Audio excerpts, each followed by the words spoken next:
isang linggo, itinampok namin ang kwento ni Lolo Alfredo, palaboy sa Cebu, na nabubuhay sa kagandahang loob ng mga estudyante at mga guro. Matagal na niyang hinahanap ang pamilyang nawalay sa kanya. Ang kanyang kwento, magkaroon kaya ng happy ending?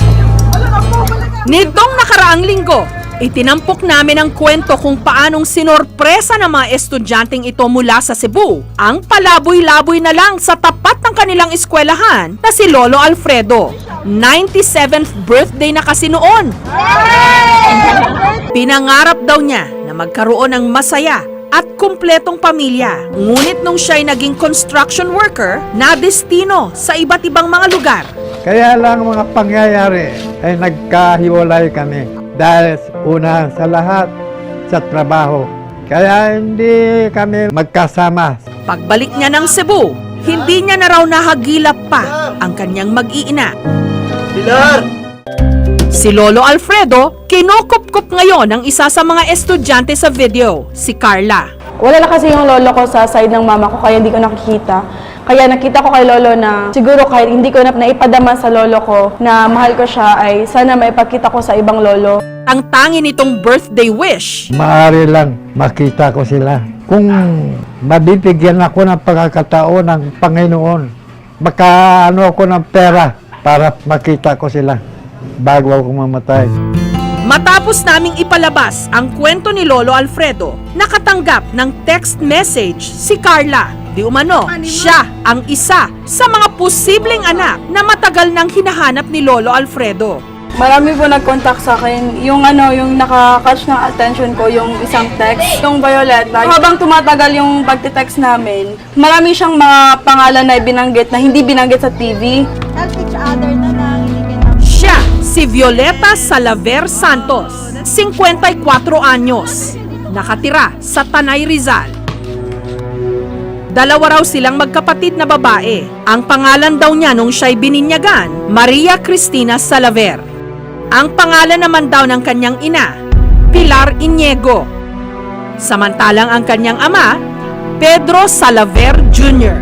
Actually, wala akong mga pictures niya. Only memories at yung mga istorya na sinabi sa akin ng mother ko and yung mga titas ko.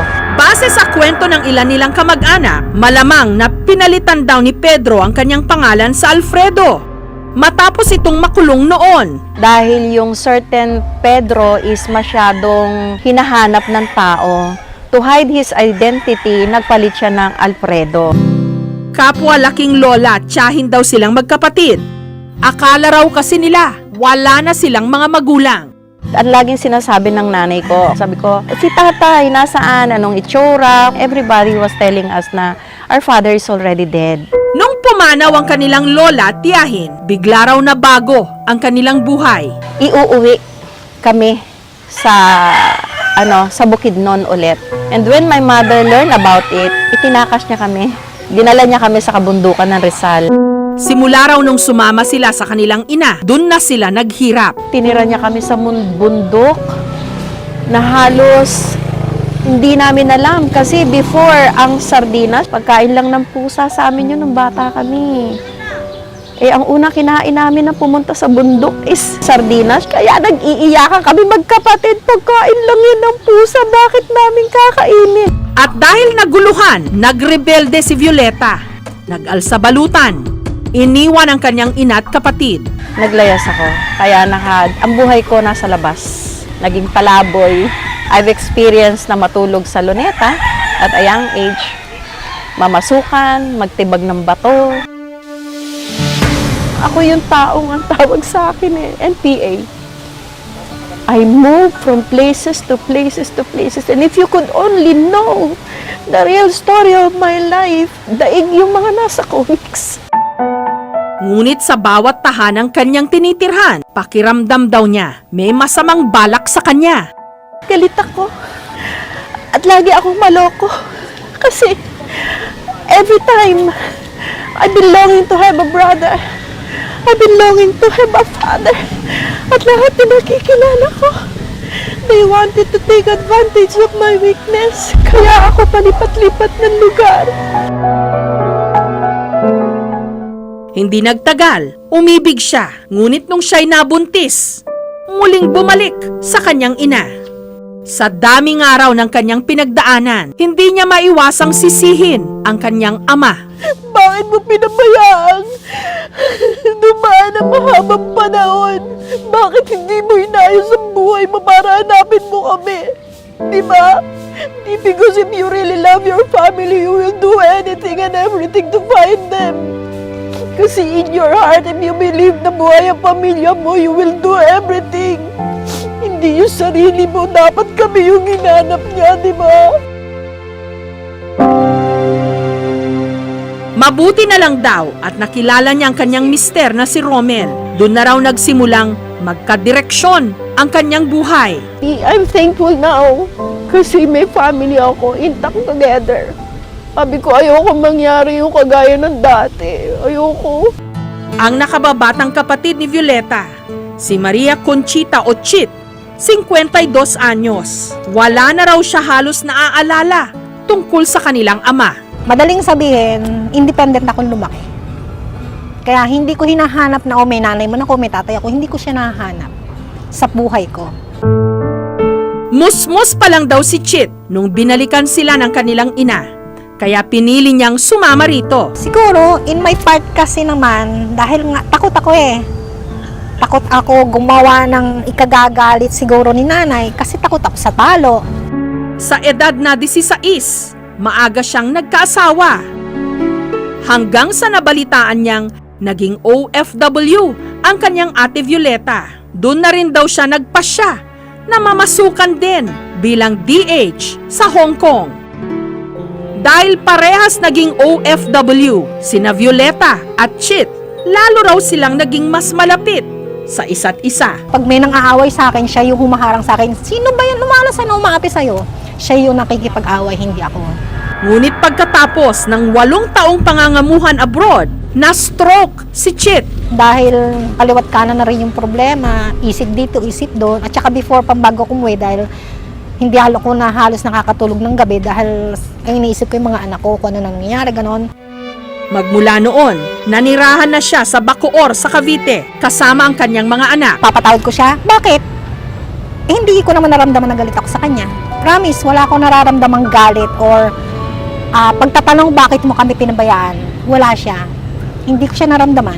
Hanggang napanood nila ang aming kwento tungkol kay Lolo Alfredo. When I've heard na binanggit niya yung pangalan na Pilar My Love, and then na ang kanyang anak ay si Maria Christine and Maria Conchit, sabi ko, teka, kami yon. Yung magulang, 4 na taong gulang. Yung ikalawa, 2 taon. May reconcile. And then everybody sa family ko, sa aking mga in-laws, because they know na hinahanap ko yung aking relative sa father's side, nagtawagan sila sa akin, ate, baka yan na si tatay mo, sabi niya ganon. Tapos ako, alin dyan? Eh, patapos na eh. Nag-change na ng topic. Sabi ko, alin dyan? Sabi, ay, hindi mo nakita. Sabi ko, parang may matanda. Yun lang. Sabi ko, ganon. Eh, siya yung tatay daw natin. Kwento raw ng kanilang ina, isang palatandaan daw sa kanilang ama, ang isang tenga nito na walang butas. Hindi ko sinasabi kay Carla na ang sabi sa akin ng nanay ko, malalaman mo lang na tatay mo ang kaharap mo kung walang butas yung tenga. Muli naming binalikan si Lolo Alfredo at ang pinakamatinding revelasyon sa lahat, ang isa sa kanyang mga tenga wala ngang butas. Dahil natural, alam nila kung aking walang butas, ganon, forma. Alam nila yun. Dahil malapit na ang Pasko, ang hiling ni na Violeta at Chit makita ng personal si Lolo Alfredo para makumpirma kung ito nga ba ang kanilang ama. Kaya pinalipad namin ang magkapatid ng Cebu. Nung araw na yon, naghanda sina Carla, ang kanyang pamilya at mga kaklase ng isang munting salo-salo para kay Lolo Alfredo. Part 2 ng kanyang birthday celebration.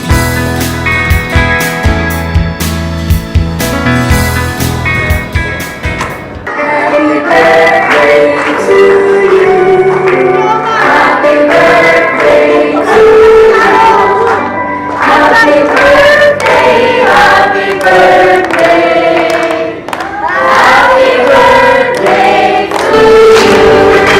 Salamat! Nung nalaman ito ni Lolo, labis ang kanyang tuwa.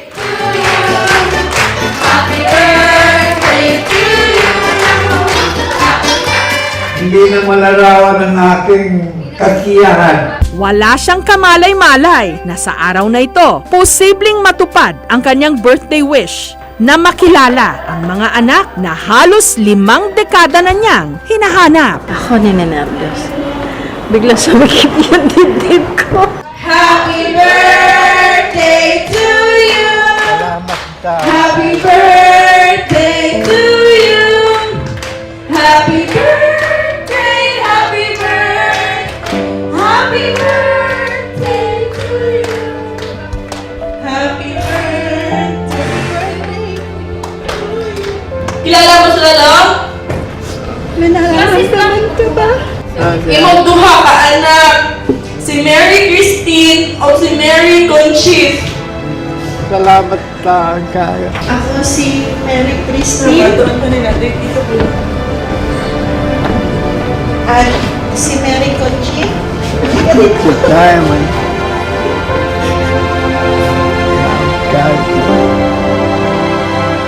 Si Conchita.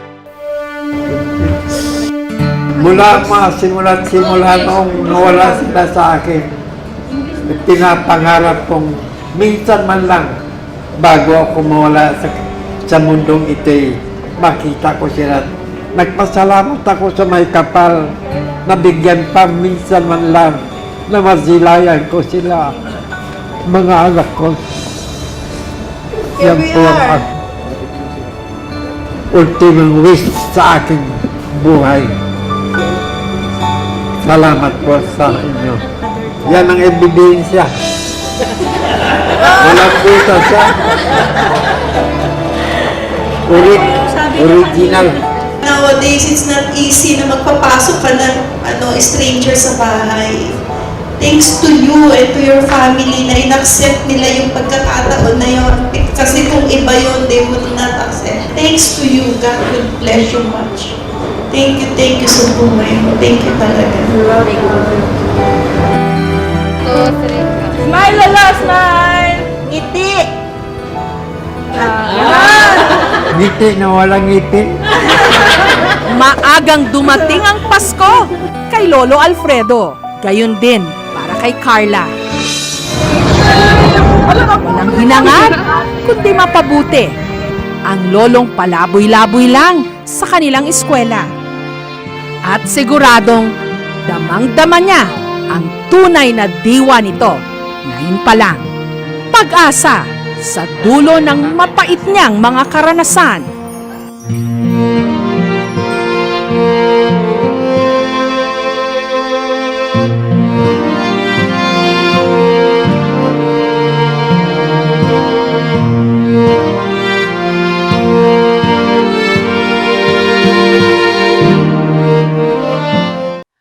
Thank you for watching, mga kapuso. Kung nagustuhan niyo po ang videong ito, subscribe na sa GMA Public Affairs YouTube channel. And don't forget to hit the bell button for our latest updates.